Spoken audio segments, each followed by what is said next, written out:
I tell people over and over again, if you're a young person and you can afford to buy a land in Abuja, you're a thief. Quite frankly, if you're a young person and you can afford to buy a house or buy a land, you are a thief. And that's I wanted to tell you guys that I went to Kaduna for the first time ever. I know. I've lived in Abuja almost all my life, but I haven't been to some of these our neighboring states. But last weekend I went to Kaduna. I'm going to be giving you guys all that gist inside this episode. So yeah, stay tuned.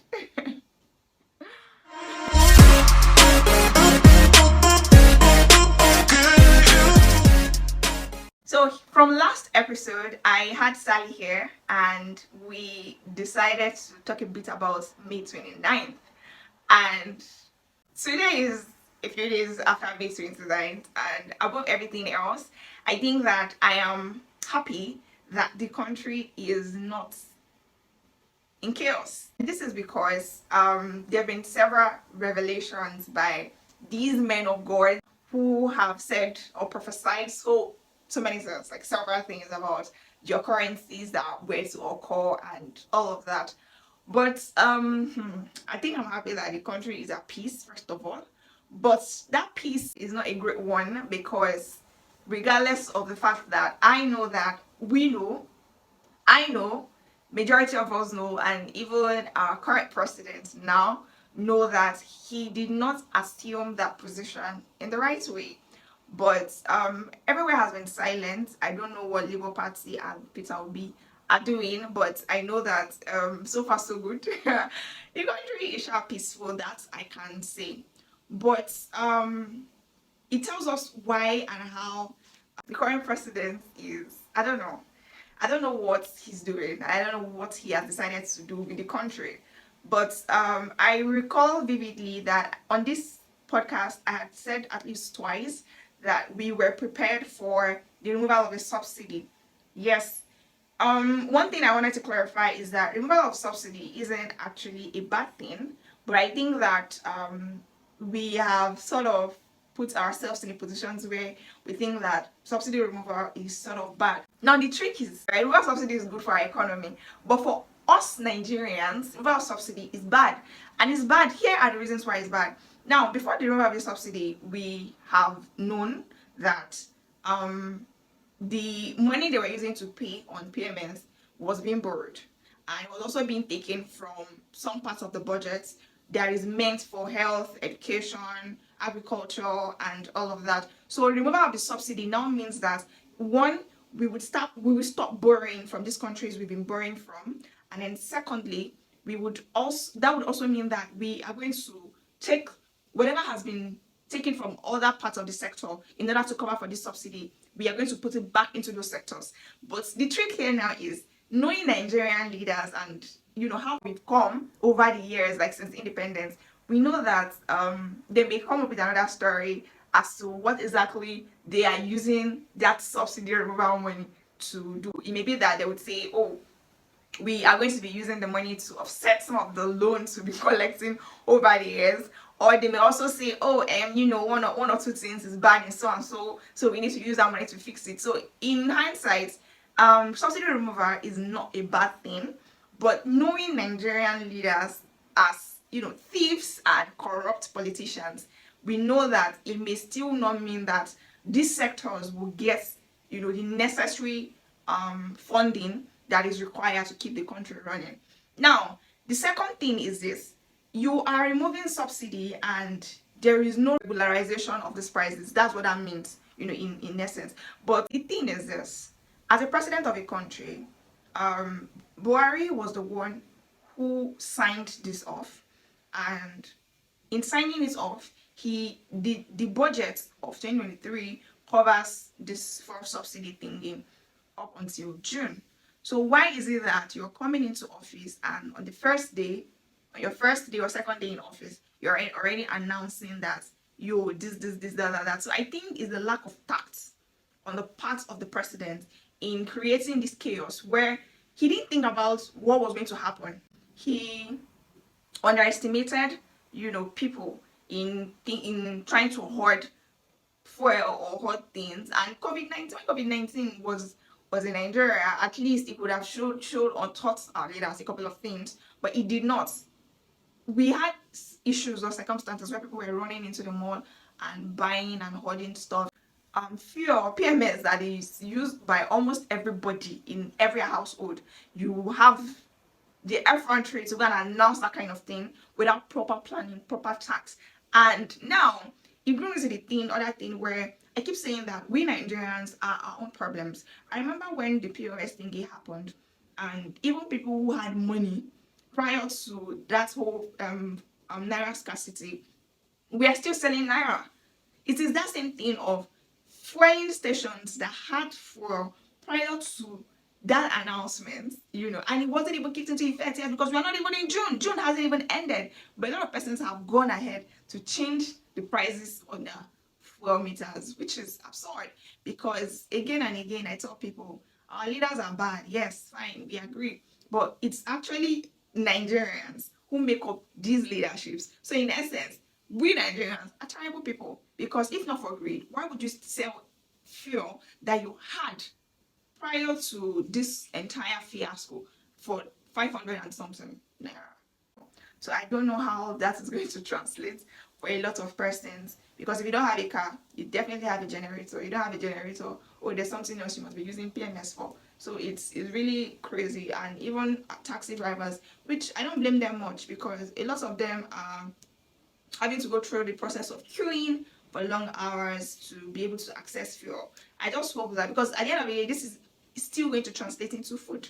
I was talking about inflation in my last episode, and apparently everything I had said in that episode is materializing.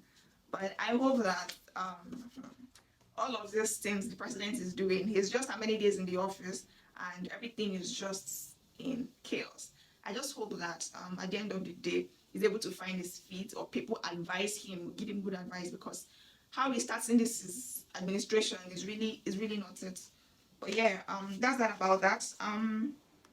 Yes, I also mentioned I was going to talk briefly about demolition in Gishiri. So a couple of places have been getting demolished since the beginning of the year, and I have been a victim of this demolition. Not me necessarily, my parents, because I was just rounding up my secondary school when RFI decided to demolish some parts of the airports, villages around the airports, and my parents and some of my uncles were affected by that decision. And here is what I have to say. Most of the places because I know I had a couple of conversations with some persons who are new, to demolition in Abuja. And here is what I say. Each time I'm presented with this conversation, it says that houses in Abuja is for the federation. Yes, whether you like it or not. Okay, fine. There are indigents, there are people, baggy people, who are like the proper indigents in Abuja. But now, they also understand that when development wants to happen, the government compensates them, pays them in form of monetary compensation, pays them, and they offer up those lands. And this is because this is the Federal Capital Territory. I tell people over and over again, if you are a young person and you can afford to buy a land in Abuja, you're a thief. Quite frankly, if you're a young person and you can afford to buy a house or buy a land, you are a thief. And that's because the processes that you have to go through to get this or acquire these lands are not just, it's not beans, let me put it that way, it's a lot. So if you're a young person and you have a land, I'm telling you that you need to acquire that land the proper way. Because in order for your house not to get demolished in Abuja, which is the Federal Capital Territory, you need to acquire C of O. And this C of O thingy, it means that you are signing off that you've purchased this land, which is not even forever. It's for about 100 years or 99 years. So after that, your descendants you have to put plans in place to reacquire that land, or else they're going to FCD is going to take back the land from you.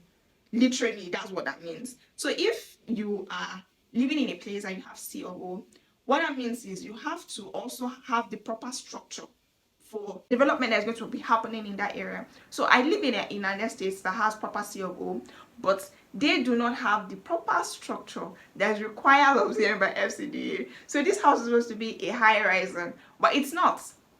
So they have an agreement with, FCDA to say that, oh, I know that I am supposed to build this type of house, but give me so and so number of years and I'm going to put that up. That is, if you are even have C of O, at least there's a conversation that is to be had. But if you live in a house or you bought a house that you know fully well and you bought from an indigene, or you just came, I was telling somebody of a story of one man in Suleja. Those areas, I can't even describe it, but if you're heading towards the market area and you're going through that Kaduna side, not necessarily through Niger, there's a part where it's all bush, right? And if you walk a bit, you start to see a couple of houses here and there. Most of those people did not purchase a house from anybody. There was a story of a man, I think far back as maybe 2013 or 14, who went and started to live. He decided to erect a structure on a land that he did not buy from anybody. He just said, oh, this land is wasted. I started to build a house on it. A couple of years later, like 7 years later or so, after erecting that structure and moving his family there, people came around and asked him, oh, who did you buy this land from? And he could not answer. So the thing is this, most of the lands, most of these villages, Gishiri, some parts of Lugbe, some parts of where's that place, Guagua, and all of those places, those lands belong to the government. In short, all the lands in this Abuja is being controlled by FCDA. So if you live somewhere that does not have C of O, or has C of O that is not in accordance with the correct building structure that's supposed to be there, fear, because if you go and buy that kind of land or you live in such places, you have a risk of your house or your structure getting demolished. And people in Gishiri village, I know I met a boat driver in 2021 who told me that, oh, you live in Gishiri? And I said, yeah, kinda. And he was like, oh, I have a house there. I said, don't you know that the place is going to get demolished? And he told me, yes, I am fully aware, but I am not going to, I'm going to only build and collect rent for a couple of years. After that, when they demolish it, I would have reclaimed my land back, which is what a lot of these builders do, because they know that the land is not theirs and they know that this thing is probably going to get demolished in a couple of years. What they do is they erect any kind of structure, and that's why when you go to houses in Gishiri, you find that most of the houses are not properly built. They're not really built. It's just, you will see that most of the walls are just a scraping or something. It's not properly built. So again, if you're coming to Abuja, you want to buy a house, better go and look for estates that are still developing, that you can afford to buy maybe a structure or something, a land that you can build up and you have proper documentation. But if you're buying a house in most of these local areas, just have the back of your mind that you have a risk. There's that risk rather of your house getting demolished after a couple of years. And trust me, I tell you again that most of these people, they know. When my parents' place got demolished alongside my uncle, they knew that they were going to demolish the place. In short, RFI has sent out notices a couple of times, but they were refusing to adhere to it because they felt, oh, that's what they keep saying. They said this over and over again. I remember vividly that I was in school and I was just looking like, my people slept outside the first night. I'm not joking. They slept outside the first night because of what they don't want to hear. When government has said this land belongs to us, it belongs to us, there's nothing you can do about it. If you have your money, go to FCDA and acquire land, but it is freaking expensive, which is why, again, I say if you're a young person and you own a house that you bought with your money, this is not rent now. You bought a land or you bought a house with your money as a young person, you're a thief. And I heard several people arguing that, oh, it's unfair. People are going to be, yes, I agree, it is unfair.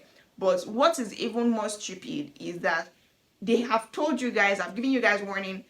I think they've demolished this place a couple of years before. Not where I stay, but obviously Gishiri, yes. They've demolished the place a couple of years ago and people went back. Now, the places they demolished in Gishiri, I was passing a couple of days ago and I saw that some persons have started erecting small structures that they want to continue carrying out their businesses. And I'm like, at the end of the day, when government come and demolish these places, you would start complaining that, oh, they've demolished my house, people were crying, and Again, we are greedy in every regard. We are freaking greedy, because while people were trying to get their stuffs out of the house and trying to find how they can move their properties, there were a couple of these houser guys who do this. What do they call them? Oh my god, I can't remember what they call them. But they usually go around picking broken stuffs and stuffs, I don't know, stuff they can probably exchange, or they sell them to all these recyclers, I don't know. But do you know they were around stealing people's things? And this is not even, oh, I forgot my things or anything. They'll come to you and tell you, let me help you move your things. And I remember my nail technician telling me when I went to fix my nails over the weekend, she was telling me that she went to help one of her friends, and this person decided to said, oh, let me help you move your plasma TV out. And this guy, like, he literally ran away with it. And I'm like, God, we've gotten to the point in Nigeria where people no longer are pitiful of each other. So somebody could literally be in a burning house, and the next thing people are thinking about is how to cut away with the things that are not being burnt.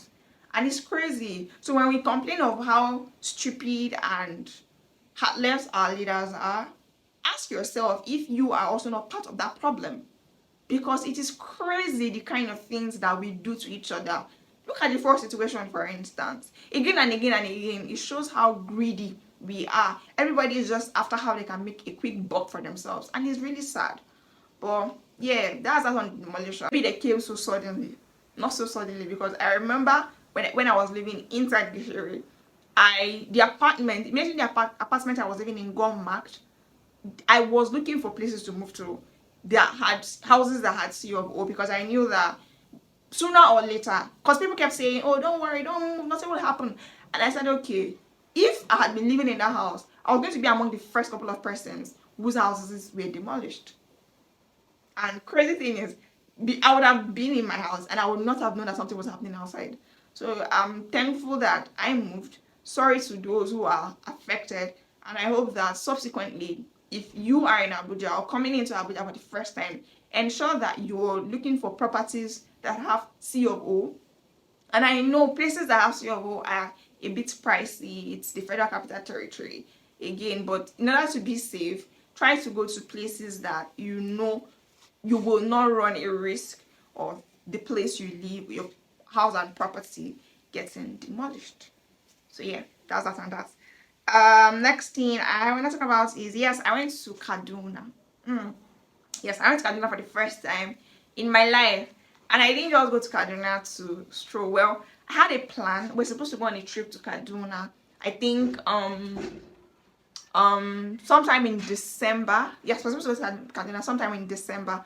But we were not able to go because I didn't get days off, and I took my annual leave like 2 weeks before the period we're supposed to travel. Yes, and that was because the person I was supposed to travel with was actually just behaving funny. So yeah, I finally went to Kaduna this weekend, and well, Kaduna, I think that Kaduna reminded me of Suleja.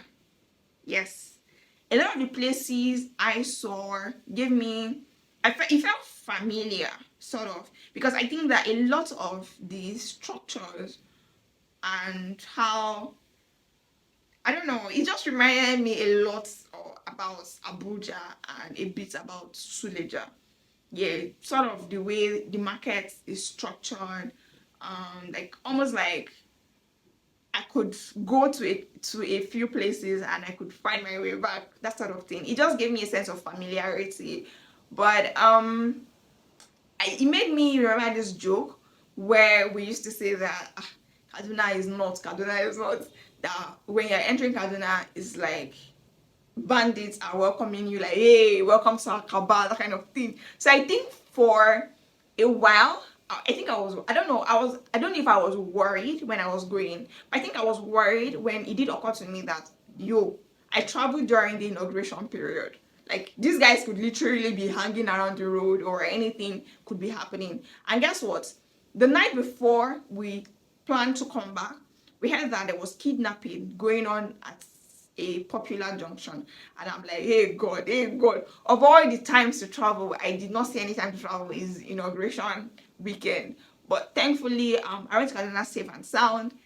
And yes, the purpose of it I went to Kaduna was very successful. I got a new laptop. I'm so happy about that. I got a new laptop, and it took me a while. Yes, I'm going to say it. It took me a very long while to save this money, like 3 months, 4 months to save this money. So yes, I am grateful that I did have a bit of fun, and yes, I did get my laptop. And another thing to note is, I don't know why Kaduna has a lot of roundabouts. I think it was the first thing that caught my attention. And then they had Korokwe. Oh my God, the last time I saw Korokwe was when I was in Unilorin. Korokwe, if you don't know Korokwe is this very tiny bus. It looks so small, almost like it cannot, not almost like, it's like 4 persons are not supposed to be sitting on a seat. But somehow, drivers force people to sit down on a seat. But yeah, I saw Korokwe and I was like, oh my God, you guys have Korokwe. But yeah, I had fun. I went to their military barrack. Yes, Jaji. The lodge we stayed at was inside the barrack, and it was fun. I think I met a couple of persons who I knew in Abuja apparently. And it was fun. I had fun. But the fact that after our first day, we're scheduled to come back to Abuja, but unfortunately we couldn't because there was a minor issue with the stuff I bought. So we had to stay an extra day, and that wasn't planned for. So yeah, it burnt into my money and whatnot, but still, I'm grateful I went to Kaduna. I'm happy I went, and I don't know, maybe I'll put together a reel and post it on my shorts. I don't know. I'll just get all that. I don't know if I want to do that. But yeah, Kaduna was fun, and yeah, that's all I want to talk about this week. Yes, so please, if you are not yet subscribed, this is your time to subscribe. If you don't share my content, this is absolutely the time to start sharing my content. Please, I need subscribers. Please, please, please, please, please, please. So as always, thank you for watching, and I hope to see you next week. Bye-bye.